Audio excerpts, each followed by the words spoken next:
A los demás os quiero invitar a que me acompañéis a la segunda carta del apóstol Pablo a los Corintios, una carta que estamos estudiando desde hace un tiempo y en la cual en esta mañana pues vamos a centrarnos, como tenéis ahí, en los versículos, capítulo 1, versículos 15 al 22.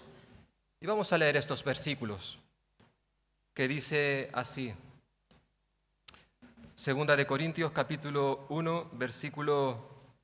Bueno, vamos a leer a partir del versículo 12, ¿vale? Ya lo vimos la última vez, pero vamos a arrancar del versículo 12 que dice así.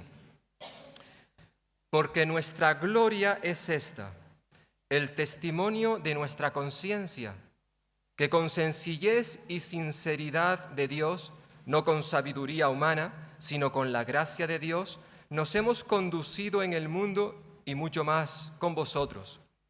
Porque no os escribimos otras cosas de las cuales leéis o también entendéis, y espero que hasta el fin las entenderéis, como también en parte habéis entendido que somos vuestra gloria, así como también vosotros la nuestra, para el día del Señor Jesús. Y dice versículo 15, que es en el versículo que nos vamos a centrar, del 15 a 22, dice: con esta confianza quise ir primero a vosotros, para que tuvieseis una segunda gracia, y por vosotros pasar a Macedonia, y desde Macedonia venir otra vez a vosotros y ser encaminado por vosotros a Judea. Así que, al proponerme esto, ¿usé quizá de ligereza? ¿O lo que pienso hacer lo pienso según la carne, para que haya en mí sí y no? Mas, como Dios es fiel, nuestra palabra a vosotros no es sí y no, porque el Hijo de Dios, Jesucristo, que entre vosotros ha sido predicado por nosotros, por mí, Silvano y Timoteo, no ha sido sí y no, mas ha sido sí en Él, porque todas las promesas de Dios son en Él sí y en Él amén, por medio de nosotros, para la gloria de Dios. Y el que nos confirma con vosotros en Cristo y el que nos ungió es Dios, el cual también nos ha sellado y nos ha dado las arras del Espíritu en nuestros corazones. La semana pasada, debido a que tenía unos días de vacaciones, pues mi esposa y un servidor decidimos asistir al 50 aniversario del Instituto Bíblico donde nosotros habíamos estudiado y donde nos conocimos, allí en Barcelona. Estábamos ilusionados, incluso ya habíamos reservado un hotel, pero unos días después cambiamos de planes y no asistimos, no fuimos a Barcelona, aunque estaba ya todo planificado. Casi algo parecido a lo que sucedió esta semana, cuando Elena Carrero me pidió, creo que fue el lunes o el martes, me dijo: oye, ¿tú podrías, ya que yo no puedo, llevar las cajas de Operación Niño de la Navidad a Ciudad Real? Y yo le dije: sí, yo voy. 2 días después la llamé y le dije: mira, Elena, no puedo ir. Cambié de planes. Yo me imagino que todos nosotros en alguna ocasión nos ha sucedido algo como esto. Hemos decidido, hemos planificado hacer esto o aquello y luego no lo hemos podido hacer por diferentes circunstancias. Es cierto que a veces, cuando hemos dado nuestra palabra y luego la retiramos, esto ha ocurrido por negligencia, por pereza, porque somos unos irresponsables, que decimos hoy una cosa y mañana decimos otra cosa. Donde dije digo, ahora resulta que digo Diego, ¿verdad? Esto puede ocurrir, y de hecho quizás también te ha ocurrido a ti y a mí en alguna ocasión.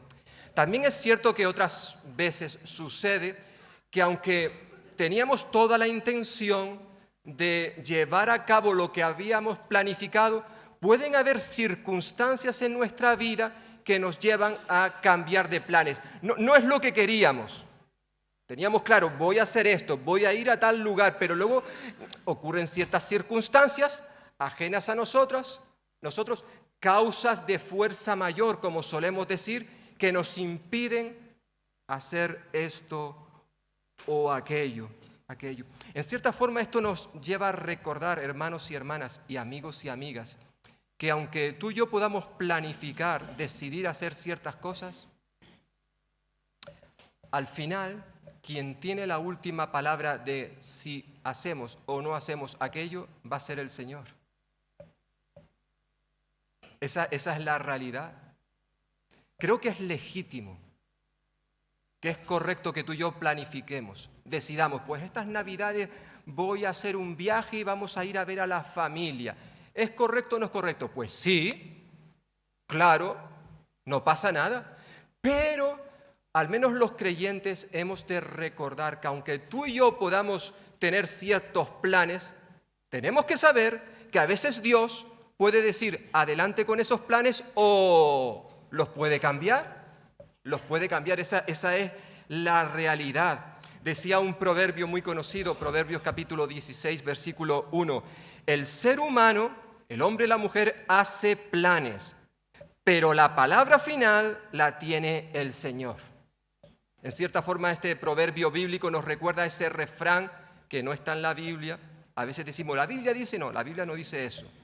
Dice, el hombre propone y Dios dispone.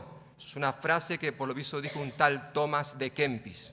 Pero no está en la Biblia, aunque el principio que encontramos en ella sí lo vemos en la palabra de Dios. Por supuesto, esto no quiere decir que, bueno, si al final Dios va a tener la última palabra, si al final se va a hacer su voluntad, pues entonces no vale la pena planificar, porque Dios puede cambiármelo a las cosas. No, repito, es legítimo que planifiquemos como creyentes, que decidamos hacer esto o aquello, pero siempre recordando que Dios tiene la última palabra. Pablo, el apóstol Pablo, del cual estamos viendo algo de su vida en esta preciosa segunda carta que escribió a los Corintios, que tenemos nosotros registrada, porque al parecer escribió más cartas, pero de las que contamos hoy en día son dos, la primera y la segunda. En esta segunda carta nos recuerda, como también vimos en su momento en su primera carta y en el libro de Hechos de los Apóstoles, que él continuamente estaba haciendo planes, decidiendo hacer esto o aquello. Pues ahora voy a viajar a tal lugar y después voy a ir a otra ciudad. En más de una ocasión vemos que no solamente él planificaba, sino que además luego lo que había planificado hacer, luego no lo hacía. Él era consciente de que las cosas que se había propuesto hacer se llevarían a cabo si el Señor se lo permitía. En cierta forma esto fue con lo que sucedió con la iglesia de Corinto. Él les había prometido que les iba a visitar. Voy a hacer un viaje y os voy a visitar. Pero luego no lo hizo. Y el que no cumpliera su palabra, en cierta forma, fue el desencadenante que llevó a una serie de acusaciones contra Pablo. Fijaos, como Pablo no ha venido como él prometió a Corinto, ahora consideramos a Pablo un irresponsable, un hombre que no tiene palabra. Y por tanto, si no tiene palabra, ¿podemos creer las enseñanzas bíblicas que él nos está dando? Si yo, hermanos y hermanas, digo que voy a hacer algo, como en este caso a Elena, yo no sé si me ha perdonado, seguro que me ha perdonado. Pero ¿creéis que sería correcto que Elena se enfade conmigo porque resulta que yo no fui a Ciudad Real como le había prometido? A veces tenemos que reconocer que tú y yo nos enfadamos con el hermano, con la hermana, no por cosas realmente importantes, sino por auténticas pequeñeces. Iba a decir tonterías, pero no lo voy a decir porque suena mal. Pequeñeces. Cosas que realmente no tienen mucha importancia, pero como, ay, que el hermano aquel hoy no me saludó. o que hoy me miró un poco raro. Y nos montamos un lío en la cabeza hasta el punto que nos enfadamos porque mira lo que me ha dicho, mira lo que me ha hecho, mira cómo me ha mirado. Dijo que iba a venir a mi casa y luego no vino. Bueno, la iglesia en Corinto inició una serie de acusaciones muy fuertes contra Pablo. Y todo vino a raíz de que él había dicho que iba a visitarle y luego no lo hizo. Esto es lo que básicamente vamos a estar viendo de una forma especial, lo dijimos la última vez, a partir del versículo 12, ya vimos versículo 12 al 14, pero desde estos versículos hasta el capítulo 7 entero, Pablo va a estar haciendo una defensa acerca de todas esas acusaciones que se habían lanzado contra él, que repito, comenzaron por el simple hecho de que canceló su viaje. A partir del versículo 15, si ya en los versículos 12 y 14 que vimos la última vez, Pablo en cierta forma hace una defensa general, ¿no?, para apelar a su integridad. Él recuerda, lo vimos, que él había sido una persona que cuando estuvo entre los corintios se había comportado de manera honesta y sincera. Es decir, él había sido una persona íntegra. Él tenía la conciencia limpia, tranquila, una conciencia impecable, una conducta irreprensible. Tenía sus cosas como todo el mundo, pero nadie podía señalarle con el dedo, porque tú hiciste esto, porque hiciste lo otro, dijiste... No, es lo que vimos en los versículos 12 al 14. A partir del versículo 15 que vamos a ver hoy, hasta el versículo 22, ya Pablo va a ser un poco más específico. Quiere demostrar que las acusaciones que habían contra él para desacreditarle como apóstol no tenían fundamento.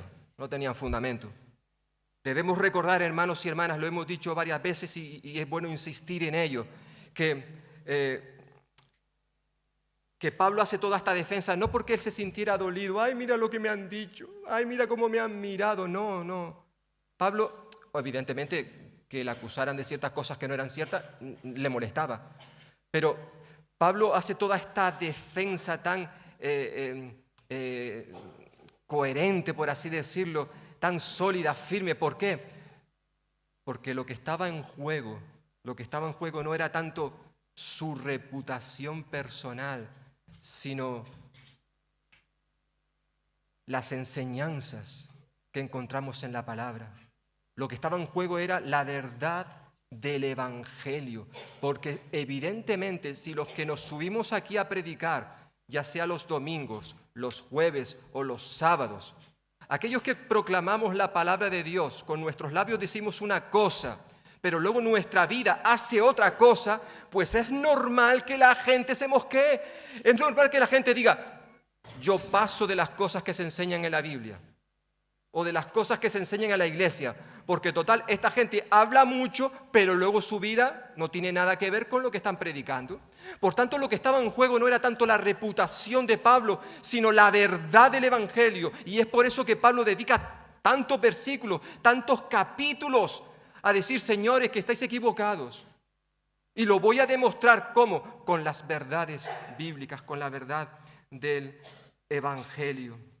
Y Pablo quiere concretamente en estos versículos decir que él se había ajustado. Él en cierta forma lo que estaba haciendo era imitar a Dios. Que de igual manera que Dios es fiel, lo va a decir en este texto que acabamos de leer, de igual manera que Dios es fiel, la palabra que nosotros estamos predicando también lo es. Y no me podéis rechazar simplemente porque dije que iba a hacer esto y luego no lo hice. Ya voy a dar razones, las dará a partir del versículo 23 que veremos la próxima semana. Pero ahora, básicamente lo que va a hacer Pablo en estos versículos que hemos leído, por un lado es enfatizar que el comportamiento que él había tenido, por un lado era un comportamiento conveniente, por otro lado había sido coherente y por otro lado había sido consistente firme en su conducta. Por un lado, vemos una decisión conveniente. Recordemos que cuando él escribió su primera carta, Pablo dijo: todo me es lícito, pero no todo conviene. Como creyentes quizás podemos hacer muchas cosas, pero tenemos que confesar, tenemos que reconocer que aunque bíblicamente no estén mal, no convienen que como creyentes las hagamos. El no ir a Corinto como había prometido había sido una decisión conveniente por una serie de razones que veremos. Dice versículo 15, con esta confianza, teniendo en cuenta lo que ha dicho en los versículos anteriores, dice: quise ir primero a vosotros para daros una doble alegría o una segunda gracia, dice el texto bíblico, es decir, una segunda visita, una segunda bendición. Y de ahí pasar a Macedonia y desde Macedonia regresar a vosotros para ser encaminado por vosotros a Judea. Otra versión, otra traducción de este versículo que acabamos de leer dice: tan convencido estaba yo de todo esto que tenía decidido visitaros a vosotros los primeros y haceros así el obsequio de una doble visita. Es lo que significa lo que dice la Reina Valera del 60, segunda gracia. Es interesante recordar lo que ya Pablo había dicho en su primera carta, capítulo 16. Si estamos ahí en el primer capítulo de Segunda de Corintios, damos un poquito para atrás las páginas y nos vamos al capítulo 16 del libro anterior y vemos que allí en el capítulo 16, versículos 6 al 8, Pablo había hablado precisamente de esto. Fijaos lo que dice ahí en ese texto. Ya al finalizar la primera carta a los Corintios dice: iré a visitaros. O sea, Pablo en el momento de escribir Primera de Corintios se encontraba en Éfeso, había estado unos años allí y luego decidió que tenía que ir a otros lugares, a otras ciudades donde el evangelio no hubiese sido predicado.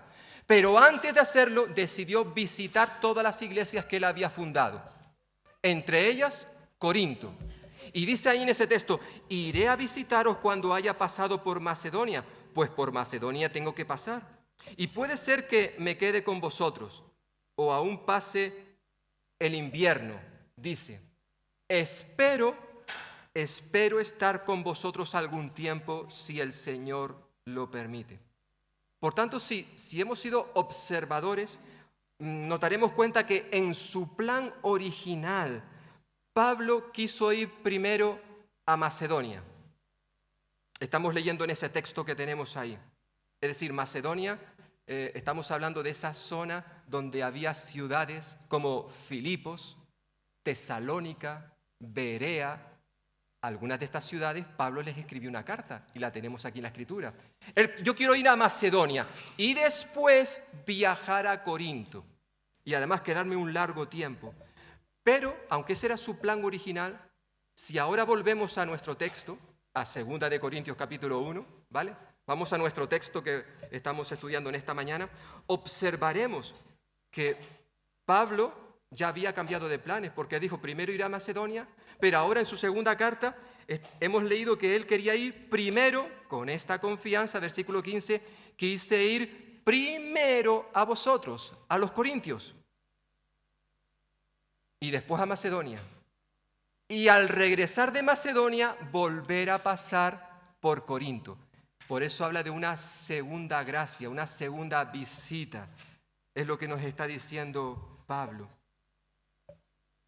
Por tanto, observamos que ni lo primero que prometió en su primera carta, ni lo segundo que al parecer les había dicho, y ahora lo está reconociendo en su segunda carta, al final no hizo ni lo uno ni lo otro. ¿Por qué? Bueno, como ya he dicho hace un momentito, lo veremos a partir del versículo 23 la próxima semana. Pero es interesante observar lo que dice ese texto que tenemos ahí concretamente. Hay una frase que es muy, muy valiosa al final del texto. Pablo dice que a la hora de manifestar cuál eran sus planes, añadió una puntualización. Y era hacer esos viajes, ¿qué dice al final? Si el Señor lo permite. Si el Señor lo permite. Como siempre, a lo largo de las cartas de Pablo vemos que él reconoce que sus planes, sus decisiones dependían del Señor. Es legítimo que yo decida, que yo planifique, voy a ir a tal lugar, luego iré al otro y luego un poquito más allá. Correcto. Pero qué importante para Pablo era terminar sus planes diciendo, bueno, esto lo haré si el Señor me permite hacerlo. Y hermanos y hermanas, esto también nos recuerda a ti y a mí, hermanos, hermanas y amigos y amigas, que nosotros también podemos planificar para nuestro futuro, para las próximas vacaciones, las próximas Navidades que están ahí muy cercanas. Por ejemplo, podemos planificar. ¿Es algo correcto? Algo noble, no es antibíblico, pero siempre tenemos que recordar que el hacer esto o aquello que hemos planificado hacer, todo dependerá si el Señor nos permite hacerlo. Qué bueno, ¿verdad? A veces no sabemos por qué, pero lo cierto, como a mí me ha ocurrido en estos últimos días, y he puesto 2 ejemplos, que a veces el Señor, aunque tú y yo en nuestra agenda pongamos, el martes voy a hacer esto, el miércoles esto, el jueves me toca médico, al médico a las 9. Aunque yo pueda tener todo eso escrito, el Señor puede coger nuestra agenda y sacudirla de muchas maneras. Ya no estoy hablando de nuestra negligencia, nuestra pereza, que a veces somos irresponsables y no hacemos lo que teníamos agendado simplemente por eso, porque no somos personas de palabra. No me estoy refiriendo a eso. Me estoy refiriendo a que somos de palabra, pero a veces Dios dice, ¿sabes qué? No vas a ir. Esta semana vas a tener un esguince de tobillo. Y estás en casa con la pierna levantada y todos tus planes se van al traste. ¿Eso ocurre o no ocurre? Claro, nos enfadamos con Dios. Eso sí, somos creyentes, decimos, Señor, quiero hacer esto y lo otro, si tú me lo permites, pero luego no lo permites y nos enfadamos con Él. ¿Pero esto qué es? Somos así, esa es la realidad. Eso sí, hermanos y hermanas, qué bueno es que recordemos que aunque el Señor no nos permita hacer lo que nosotros habíamos planificado porque nosotros creemos que eso era lo mejor para nuestra vida, no tenemos por qué desanimarnos. No. Aunque el Señor haga esos cambios en nuestra vida. ¿Por qué? Porque esos cambios, si vienen del Señor, tenlo por seguro que van a aportar beneficios, bendiciones a tu vida y a mi vida. Aunque nos duela encajarlo, eso va a aportar un bien. Si viene del Señor, eso va a aportar un beneficio. Por eso lo importante, lo bueno, necesario que tú y yo como creyentes, cuando decidimos hacer ciertas cosas, que no nos olvidemos de decir, bueno, haré esto si el Señor quiere, si el Señor me lo permite. Porque como un hijo, como una hija de Dios, sé que Él tiene la última palabra. Yo puedo planificar, yo puedo decidir, pero siempre teniendo en cuenta lo que su palabra nos dice.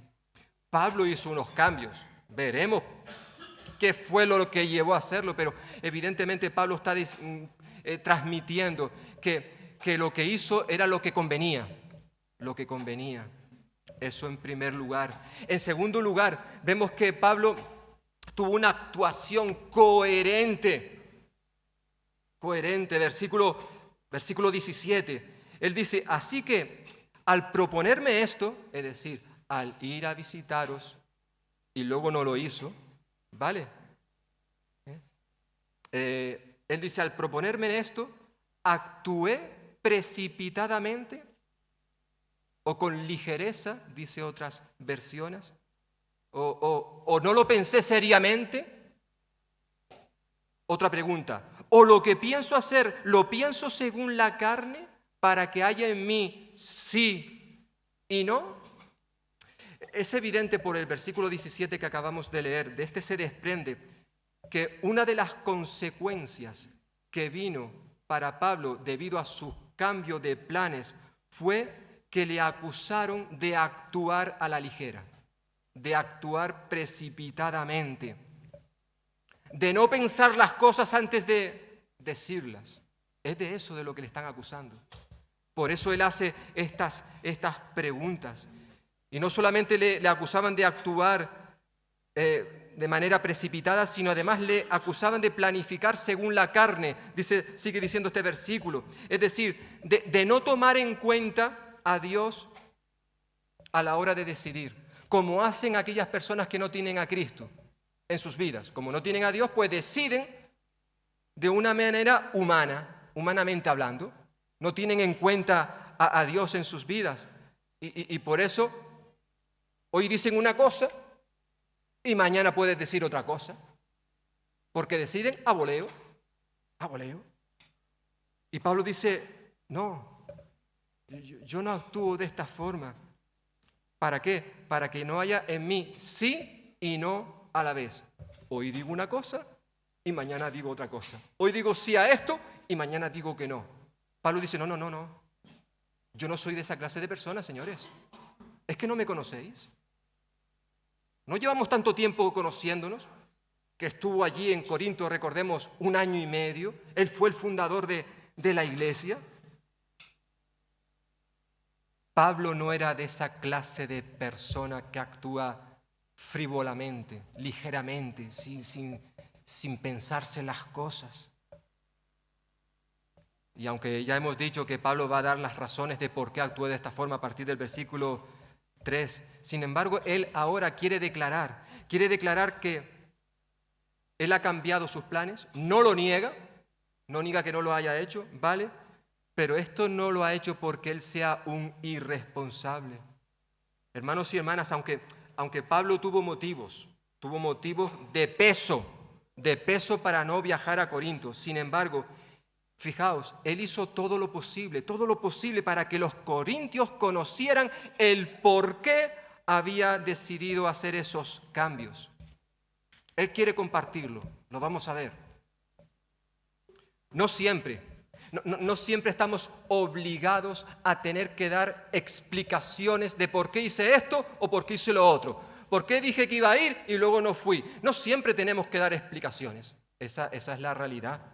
Y Pablo no siempre daba explicaciones, pero hay ciertas circunstancias, hay ciertos momentos, sobre todo si estamos en una posición de responsabilidad, donde es necesario dar explicaciones de nuestras decisiones para evitar malos entendidos.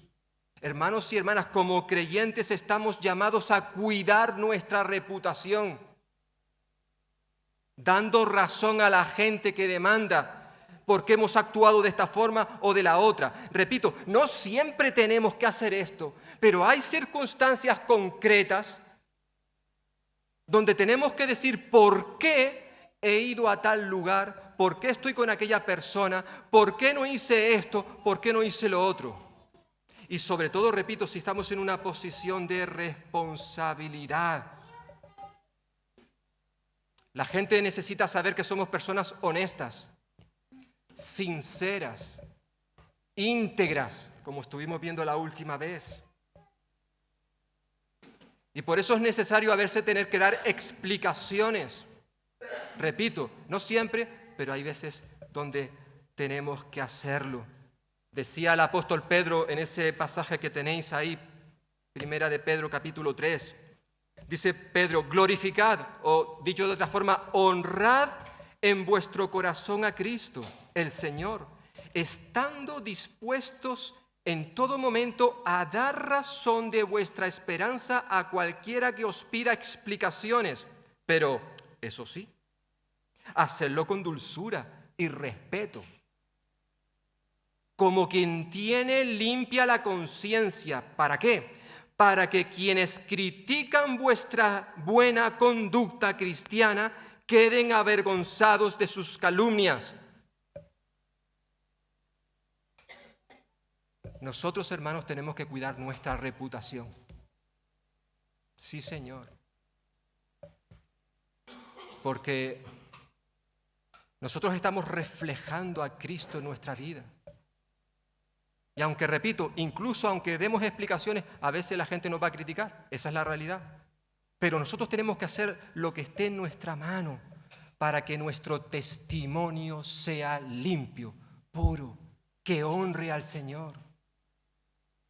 En cierta forma es lo que Pablo está haciendo aquí. Y fijaos, él se está defendiendo ante la iglesia en Corinto. Los corintios le conocían muy bien y debían saber que Pablo es un hombre íntegro que actúa de manera coherente. Su conducta, la conducta de Pablo se ajustaba, correspondía a los principios que él profesaba tener, se ajustaba a las verdades que él predicaba. Pablo no predicaba una cosa y vivía de otra manera, no. Y los corintios lo sabían. Sin embargo, le estaban acusando sin fundamento.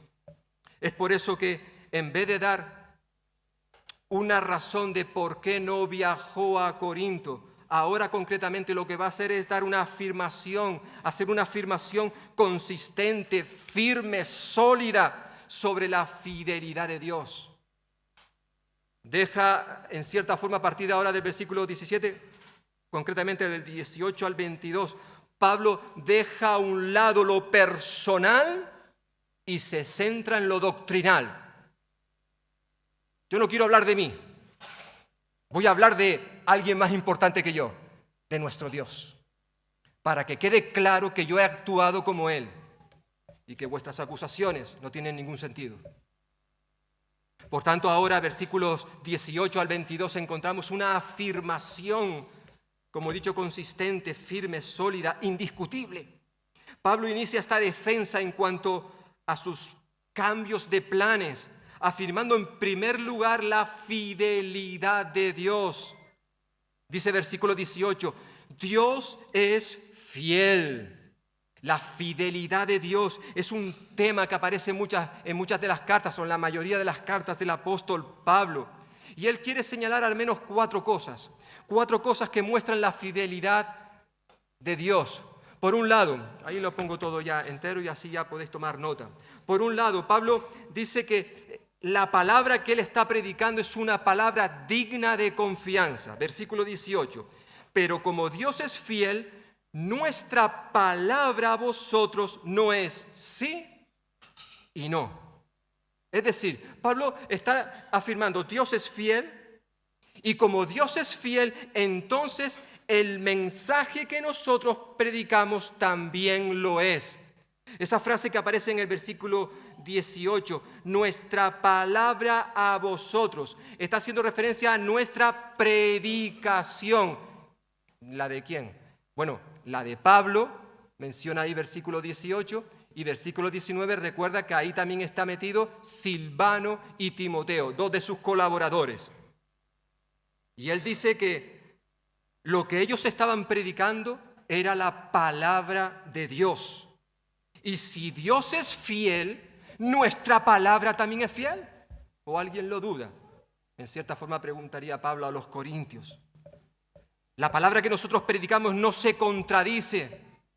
No es una palabra que dice sí ahora, no después. Es lo que dice el versículo 18. Nuestra palabra a vosotros no es sí y no a la vez. A la vez. Es evidente que a Pablo lo estaban acusando también de esto precisamente, de que su predicación no era de fiar, no era creíble. Y Pablo no iba a consentir esto. Repito, en cuanto a lo personal, esto no me gusta, pero si me van a tocar lo doctrinal, la enseñanza, ahí sí que no me voy a callar. Es lo que Pablo les está diciendo ahora mismo. Lo que dijeran de él lo podría pasar por alto, pero no si se cuestiona la veracidad de la palabra de Dios. ¿Por qué?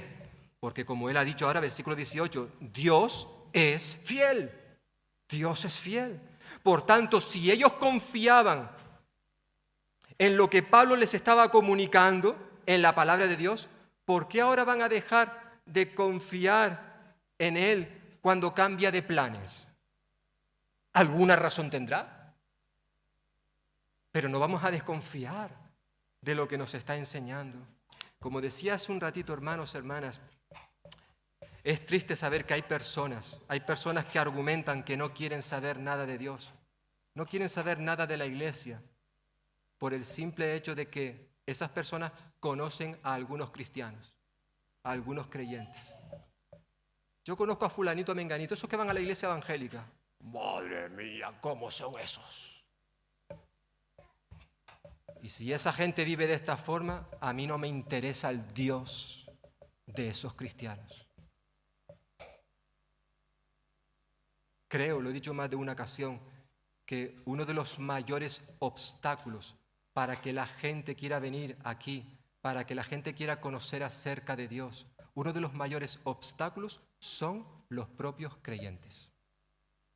Somos nosotros, que con nuestra vida, con nuestro testimonio, obstaculizamos que otras personas quieran acercarse a Cristo.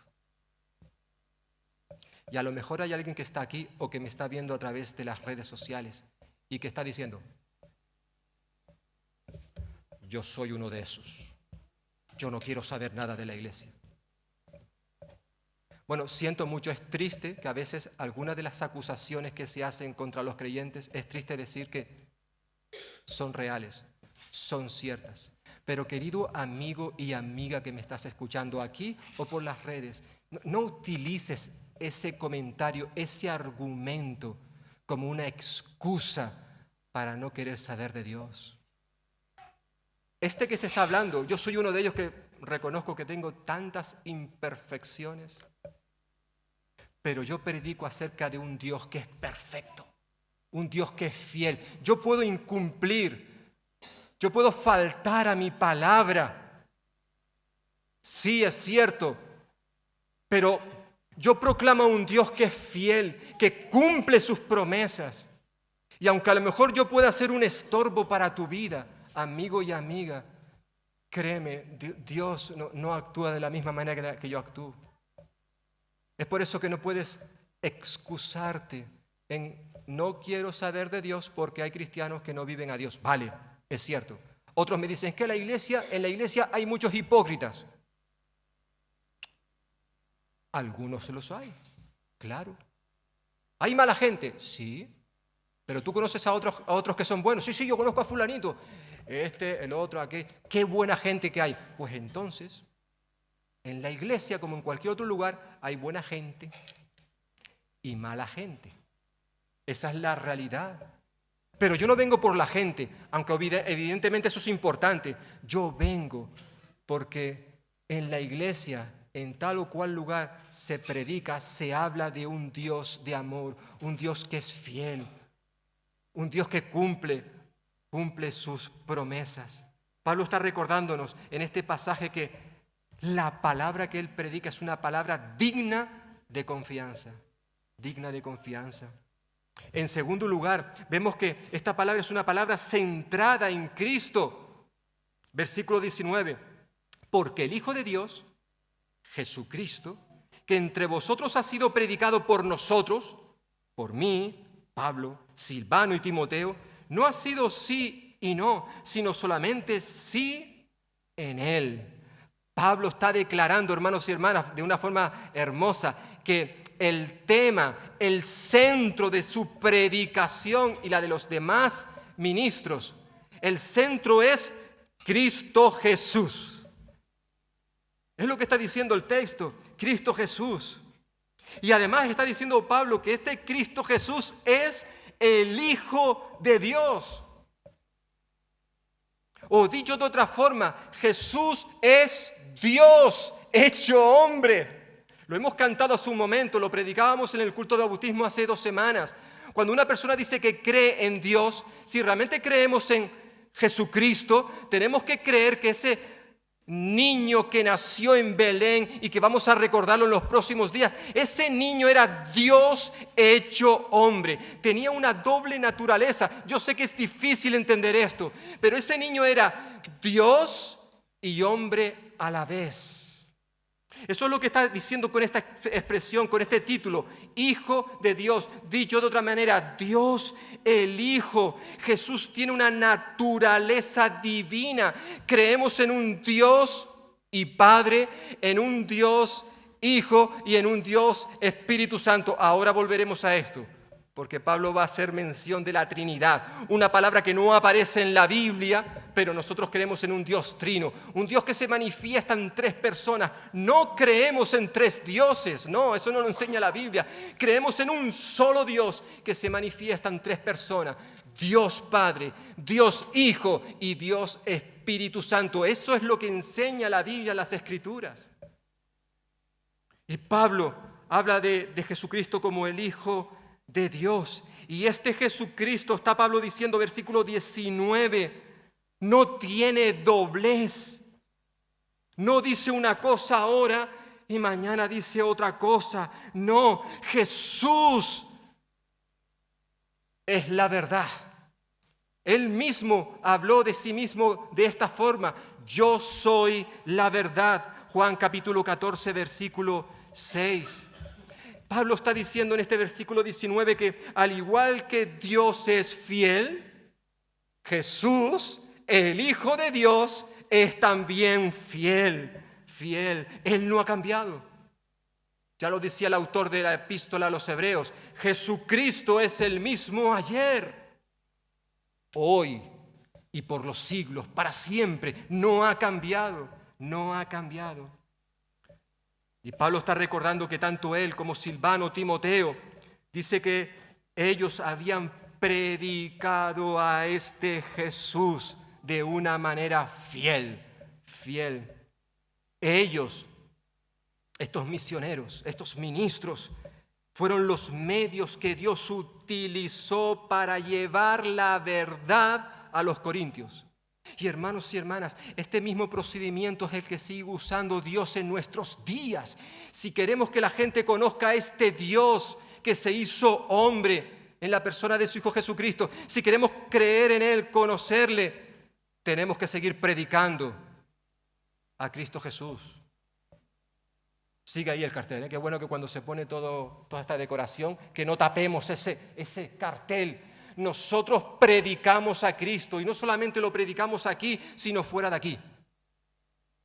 Tú y yo estamos llamados a predicar, a proclamar, a presentar a Jesucristo. ¿Dónde? Allí donde el Señor nos ha puesto.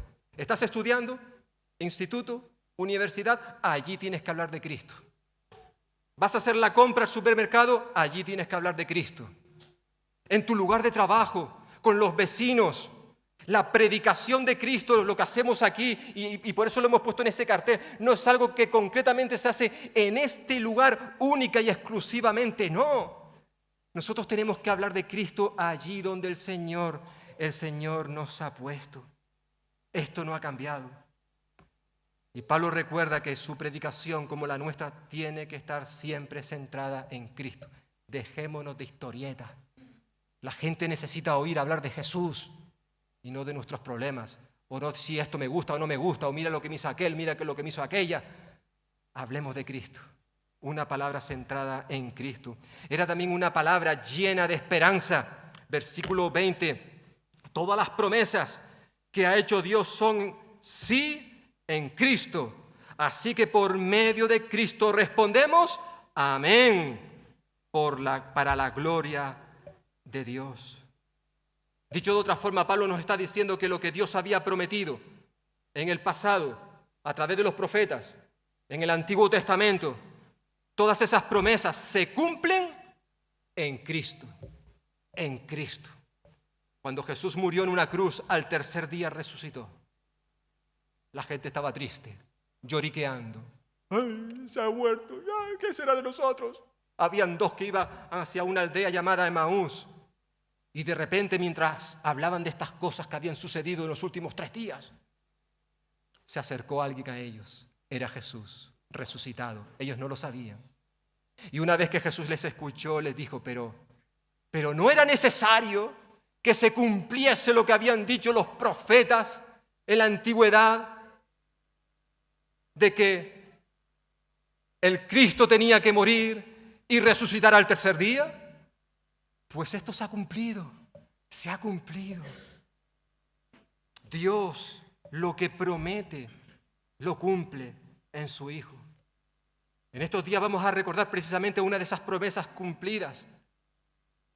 Una de esas promesas que hizo Dios a lo largo de todo el Antiguo Testamento, donde una y otra vez los profetas anunciaban el nacimiento de un niño que sería el Mesías. Y luego el Nuevo Testamento se encarga en recordarnos que todas esas promesas se cumplieron.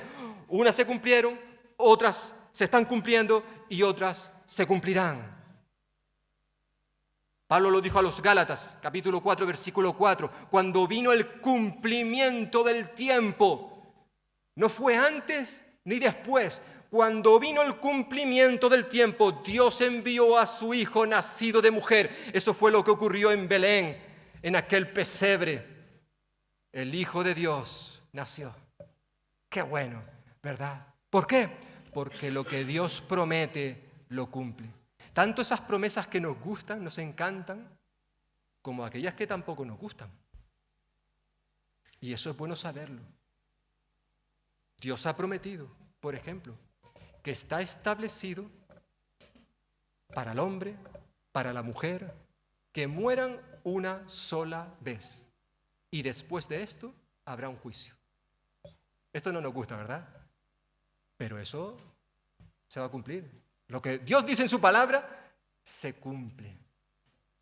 Por eso la importancia, amigo y amiga, que me estás escuchando, que estás prestando atención a estas verdades que encontramos en las Escrituras, que tú decidas qué vas a hacer con ese niño que nació en Belén. ¿Qué vas a hacer con Jesús? ¿Vas a seguir rechazándole como has hecho hasta ahora? ¿O vas a tomar la decisión en este día, hoy domingo 1 de diciembre, de decir, yo creo en Jesús y yo quiero recibirle en mi corazón como el Señor y Salvador de mi vida? Creo que Él vino a este mundo precisamente para esto, para morir en una cruz por los pecadores, y yo soy un pecador. Porque la Biblia dice que todos hemos pecado, y precisamente porque todos hemos pecado no podemos acercarnos a Dios. Pero Él nos ama tanto que ha dado los recursos suficientes para que podamos acercarnos a Él. Y ese recurso, único recurso, es su Hijo Jesucristo. Cuando creemos en Él, podemos entonces acercarnos a Dios, el Padre. Jesús, dice Pablo en este versículo 20, dice Pablo que Él es el sí de Dios y el amén de nosotros. La palabra amén, una palabra que utilizamos al final de una oración. Básicamente lo que estamos diciendo es que estamos de acuerdo con lo que se está diciendo. Y cuando ahora Pablo dice que Jesús es el sí, Él es la verdad de Dios y es el amén de nosotros, está diciendo que cuando nosotros proclamamos amén, estamos compartiendo, transmitiendo que estamos de acuerdo con el Evangelio, con ese plan de redención que Dios diseñó para salvarnos. Creemos cuando decimos amén que lo que dice la Biblia es la verdad. Es la verdad para mí, para ti. Y eso evidentemente nos lleva, termina el versículo 20 diciendo que esto es para la gloria de Dios. Queridos hermanos y hermanas, amigos y amigas, las promesas de Dios se cumplen y eso trae esperanza, esperanza para nosotros. Y en cuarto y último lugar, Pablo recuerda que esta palabra es firme y segura. Versículos 21 al 22. Estos dos versículos podríamos estar predicando de ellos mucho tiempo, pero permitidme que me atreva a simplemente dar 4 pinceladas para finalizar en esta mañana. Dice Pablo en este versículo 21 y 22, y el que nos confirma con vosotros es, en vosotros en Cristo, y el que nos ungió es Dios, el cual también nos ha sellado y nos ha dado como garantía el Espíritu en nosotros. Es decir, Pablo termina esta afirmación hablándonos de lo que Dios hace en aquella persona que cree en Él. Lo que va a decir Pablo ahora es lo que sucedió, hermano y hermana, justo en el mismo instante en que nos convertimos a Cristo, en el que nacimos de nuevo. En ese mismo instante sucedieron estas 4 cosas. Por un lado, Pablo dice que Dios nos confirma, es decir, Dios nos mantiene firmes. Esta palabra confirmar que aparece en el versículo 21 y el que nos confirma es una palabra, es un término legal que básicamente está hablando de una relación, algo que es indestructible.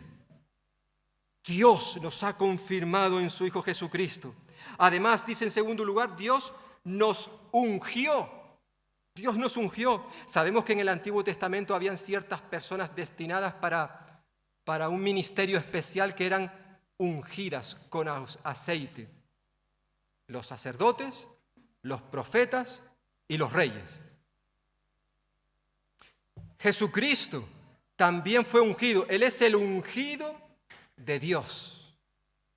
Pero Pablo nos recuerda, el Nuevo Testamento nos recuerda, hermanos y hermanas, que todos los creyentes hemos sido ungidos, es decir, comisionados por Dios para servir en el propósito de extender su reino. Todos los creyentes hemos recibido esa unción. Lo dirá, por ejemplo, Juan, el apóstol Juan en su primera carta, primera de Juan capítulo 2, versículos 20 y 27. Dios nos ungió. En tercer lugar, Dios nos ha sellado, versículo 22. Sabemos, yo creo que todos sabemos que el estampar un sello en un documento sirve para garantizar su autenticidad. Eso ocurría en el pasado y sigue ocurriendo en el presente. El sello también servía para marcar algo, para demostrar que eso que estaba sellado me pertenece, es de mi propiedad. Pablo ahora utiliza esta imagen, esta analogía, para afirmar que los creyentes pertenecemos a Dios, somos de su propiedad, Él nos ha sellado, Él conoce a los que son suyos. Decía también Pablo en su segunda carta a Timoteo, capítulo 2, versículo 19, el fundamento de Dios es sólido y se mantiene firme. ¿Por qué? Porque está sellado con esta inscripción: el Señor conoce a los suyos. Segunda de Timoteo 2, 19. Y no solamente nos ha sellado, sino en cuarto lugar, Pablo nos recuerda que Dios nos ha dado como garantía el Espíritu en nuestros corazones. Todos los creyentes, como tantas veces os he recordado y me gusta recordarlo, todos los creyentes, todos, tenemos al Espíritu Santo morando en nosotros. Todos. Y el que no tiene al Espíritu, entonces que no tiene a Cristo. Dice Pablo en Romanos capítulo 8, versículos 9 y 11, si alguno no tuviere el Espíritu de Cristo, no es de él.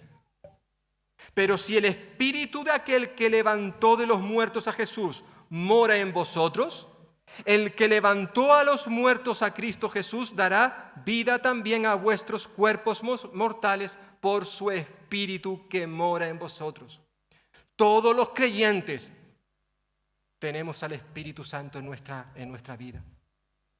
Pablo dice que en nuestro texto, en este versículo 22, él nos dice que Dios nos ha dado como garantía el Espíritu en nuestros corazones. Hay otras versiones que dice que Dios nos ha dado las arras del Espíritu. Esa palabra griega que se traduce por arras o por garantía es una palabra técnica, básicamente una palabra técnica que proviene del mundo financiero, del mundo comercial, y que hace referencia a un primer pago o a un pago inicial que se da por adelantado como señal o garantía de que el resto del dinero se va a dar en el futuro. Pablo, cuando habla de que el Espíritu Santo es las arras, la garantía. Está diciendo que el creyente ha recibido el Espíritu Santo en su vida. Ya hemos dicho que eso ocurrió en el momento de la conversión. Ha recibido el Espíritu Santo como un primer pago de nuestra nueva vida en Cristo. Pablo está diciendo que el Espíritu Santo es la garantía. El que el Espíritu Santo mora en nosotros es la garantía de que un día estaremos por la eternidad con Dios en los cielos. Él ya nos ha dado vida eterna, dice su palabra. El que cree en Él tiene vida eterna. Y ya Él ha dado un primer pago. ¿Cómo? Dándonos a su Espíritu en nuestros corazones, dice Pablo aquí. Él nos ha dado como garantía, como una señal de primer pago en nuestros corazones al Espíritu Santo. Y un día, cuando estemos con Dios en el cielo, recibiremos el resto de nuestra herencia. En cierta forma, estas palabras que dice Pablo son muy parecidas a las que dijo a los creyentes en Éfeso, a los efesios. Dice Pablo ahí en ese precioso pasaje tan conocido. Dice que en Cristo también vosotros, le dice Pablo a los efesios y también a los valdepeñeros, a nosotros, en Cristo también nosotros, cuando oísteis el mensaje de la verdad, el evangelio que os trajo la salvación, y no solamente lo oísteis, sino y lo creísteis, fuisteis marcado con el sello que es el Espíritu Santo prometido. El Espíritu, garantiza nuestra herencia hasta que llegue la redención final del pueblo adquirido por Dios para alabanza de su gloria. Esto, hermano, es precioso. El que tengamos al Espíritu Santo, yo sé que esto es difícil de entender, que Dios, la tercera persona de la Trinidad, mora, vive, habita en el creyente. Esto es lo que dice la Escritura. Y Dios nos ha dado precisamente a su Espíritu como un primer pago. Hay mucho que darte. Te voy a dar mucho cuando estés conmigo en el cielo. Pero ahora mismo, para que sepas que ya eres mío, te voy a dar el Espíritu Santo. Nos ha dado. Los corintios no querían confiar en la palabra de Pablo. ¿Por qué? Porque éste no había mantenido sus promesas de visitarle. Pero Pablo está diciendo en este pasaje que debido a que su predicación está basada en la fidelidad de Dios, certificada por la obra de Cristo y garantizada por el Espíritu Santo. Si esto es así, entonces dudar de la veracidad de sus palabras, de la palabra de Pablo, era dudar de la palabra de Dios. Pablo está recordándonos en estos versículos, en esta mañana, que si Dios es fiel y cumple sus promesas, Pablo y sus compañeros también lo harían. Yo pregunto si podemos decir tú y yo como creyentes lo mismo. ¿Nuestra vida está reflejando, hermanos, todas estas realidades que ya tenemos? Dios, gracias a que Él es fiel, nos ha confirmado, nos ha puesto en un lugar firme, estable, nos ha ungido, es decir, nos ha designado, nos ha dedicado para una obra especial, nos ha sellado. Y no solamente nos ha sellado para recordarnos que somos de su propiedad, que le pertenecemos, sino que además ese sello es el Espíritu Santo. El Espíritu Santo que mora en nosotros. Si lo que nosotros hacemos, hermanos y hermanas, no se ajusta al mensaje que predicamos, si no somos coherentes con lo que estamos proclamando, pues no ha de extrañarnos que haya personas que no quieran saber nada de este Dios. Sin embargo, si tú y yo vivimos según las verdades bíblicas, vivimos una vida coherente, una vida que se ajusta a esos principios que encontramos en su palabra, pues no cabe duda que la cosa va a ser diferente. Pero como Dios es fiel, dijo Pablo, nuestra palabra a vosotros no es sí y no. ¿Somos nosotros, hermanos, esta clase de personas? ¿O somos de lo que aquellos que dicen, donde digo Diego, ahora digo, donde digo Diego, que es el título de nuestra predicación. Donde digo, ahora digo Diego, digo otra cosa. Jesús en una ocasión contó una parábola, una historia de un hombre que tenía 2 hijos. Y una mañana le dijo a uno de sus hijos, oye, vete a la viña a trabajar. Y este hijo le dijo, no quiero. Pero luego cambió de opinión y fue a trabajar. Pero había otro hijo al cual su padre le dijo, ve a trabajar a la viña. Y este hijo le dijo, sí, voy. Y luego no fue. ¿Qué clase de hijos somos nosotros? ¿Somos los que le decimos sí a Dios y cumplimos lo que le hemos dicho? ¿O por el contrario, hacemos otra cosa? Yo espero que el Señor nos ayude a cada uno de nosotros, tanto a aquellos que ya somos creyentes como también a los amigos, amigas que nos puedan estar escuchando, para que también tu vida pueda ser cambiada, transformada por la verdad de Jesucristo, el cual es el sí de Dios. Él es la verdad y lo que Él ha prometido lo cumplirá. Amén. Pues que el Señor bendiga su palabra en cada uno de nosotros.